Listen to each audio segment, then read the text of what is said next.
Question 1. A 53-year-old female was admitted to the hospital earlier today, complaining of lightheadedness. She denied chest pain. Her troponin is normal, and her heart rate is 49. Which of the following is a common symptom of bradycardia? A. Rapid heart rate. B. Chest pain. C. Shortness of breath. D. Fatigue. E. Headache. F. Pain radiating to the left arm. The correct answer is D. Fatigue.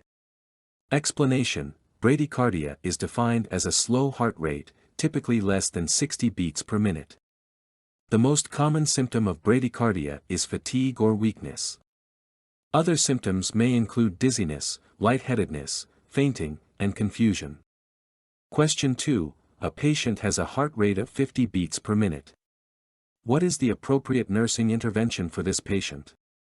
A. Administer atropine. B. Administer digoxin. C. Monitor the patient closely. D. Prepare the patient for cardioversion. E. Obtain a stat troponin level. F. Begin CPR. G. Assess the other vital signs. The correct answer is C. Monitor the patient closely. And G. Assess the other vital signs. Explanation: bradycardia is a slow heart rate. But not all cases of bradycardia require treatment. In this scenario, the patient's heart rate is 50 beats per minute, which falls within the normal range for some individuals, such as athletes. The appropriate nursing intervention is to monitor the patient closely, for any signs or symptoms of decreased cardiac output, such as fatigue or weakness. Atropine and digoxin are medications that can increase the heart rate and are only given when clinically indicated. Cardioversion, or the use of an electrical shock to reset the heart rhythm, is not appropriate for this patient with a heart rate in the normal range. Question 3.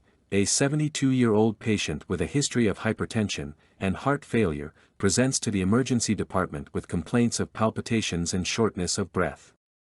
An electrocardiogram reveals atrial fibrillation with a rapid ventricular response. The nurse should anticipate which medication to be administered. A. Diltiazem. B. Digoxin. C. Amiodarone. D. Warfarin. E. Nitroglycerin. The correct answer is A. Diltiazem. Explanation: diltiazem is a calcium channel blocker commonly used to treat atrial fibrillation with a rapid ventricular response. It works by slowing the heart rate and reducing the ventricular response. Digoxin and amiodarone are also used to treat atrial fibrillation, but they are not first-line treatments for a rapid ventricular response.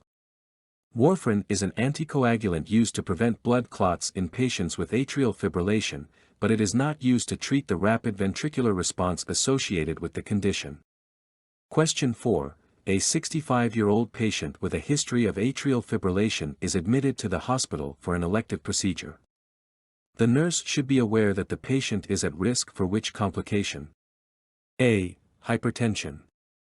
B. Bradycardia. C. Thromboembolism. D. Hyperglycemia. E. CVA. F. GI bleed. The correct answer is C. Thromboembolism. And E. CVA. Explanation: patients with atrial fibrillation are at an increased risk for thromboembolism, which is the formation of a blood clot that can travel to the brain and cause a stroke. Anticoagulant therapy, such as warfarin or direct oral anticoagulants, is typically prescribed to prevent thromboembolism in patients with atrial fibrillation. Hypertension and hyperglycemia are not direct complications of atrial fibrillation. Bradycardia may occur in some patients with atrial fibrillation, but it is not a common complication. Question 5. A 55-year-old patient with a history of ischemic heart disease is admitted to the cardiac intensive care unit with an episode of ventricular tachycardia. The patient is hemodynamically stable and responsive. The nurse should anticipate which medication to be administered. A. Adenosine. B. Lidocaine. C. Epinephrine. D. Atropine. E. Dobutamine.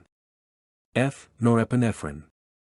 The correct answer is B. Lidocaine. Explanation. Lidocaine is a Class 1B antiarrhythmic drug, commonly used to treat ventricular tachycardia. It works by blocking sodium channels in cardiac cells, which reduces the excitability of the ventricular myocardium and can terminate the arrhythmia. Adenosine is used to treat supraventricular tachycardia, not ventricular tachycardia. Epinephrine and atropine are not effective treatments for ventricular tachycardia. Question 6. A 62-year-old patient with a history of hypertension and diabetes mellitus presents to the emergency department with complaints of chest pain and palpitations. An electrocardiogram reveals sustained ventricular tachycardia. The nurse should prioritize which intervention? A. Administering oxygen therapy. B. Initiating cardiopulmonary resuscitation. C. Administering intravenous adenosine. D. Preparing for synchronized cardioversion. E. Early ambulation. The correct answer is D. Preparing for synchronized cardioversion. Explanation. Sustained ventricular tachycardia is a life-threatening arrhythmia that can rapidly deteriorate into ventricular fibrillation, which requires immediate defibrillation. Question 7. A 50-year-old patient with a history of coronary artery disease presents to the emergency department pulseless. An electrocardiogram confirms ventricular tachycardia. The nurse should anticipate which initial intervention for this patient? A. Defibrillation. B. Administration of epinephrine. C. Administration of amiodarone. D. Administration of atropine. The correct answer is A. Defibrillation. Explanation. Ventricular tachycardia is a life-threatening arrhythmia that can quickly degenerate into ventricular fibrillation and cardiac arrest. The initial intervention for ventricular tachycardia is immediate defibrillation to restore a normal heart rhythm. Administration of epinephrine, amiodarone, and atropine may be indicated in certain situations, but they are not the initial interventions for ventricular tachycardia. Question 8. A 60-year-old patient with a history of hypertension and heart failure is admitted to the hospital for shortness of breath. An electrocardiogram reveals frequent episodes of nonsustained ventricular tachycardia. The nurse should anticipate which medication to be prescribed for this patient. A. Furosemide. B. Lisinopril. C. Metoprolol. D. Amiodarone. The correct answer is D. Amiodarone. Explanation. Nonsustained ventricular tachycardia can occur in patients with structural heart disease, such as hypertension and heart failure. Treatment with antiarrhythmic medications, such as amiodarone, may be necessary to prevent the progression of ventricular tachycardia to sustained or malignant forms. Furosemide and lisinopril are medications commonly used to treat heart failure and hypertension, respectively, but they are not indicated for ventricular tachycardia. Metoprolol is a beta blocker and may be used to treat ventricular tachycardia, but it is not the first-line therapy for this arrhythmia. Question 9. A patient with ventricular tachycardia is unresponsive to lidocaine. What is the next appropriate step in management? A. Administer amiodarone. B. Cardiovert with synchronized shock. C. Administer magnesium sulfate. D. Administer atropine.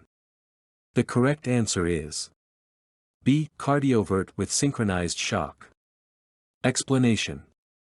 If a patient with ventricular tachycardia is unresponsive to lidocaine, the next appropriate step is to cardiovert with synchronized shock. This is a highly effective method of terminating ventricular tachycardia and restoring sinus rhythm.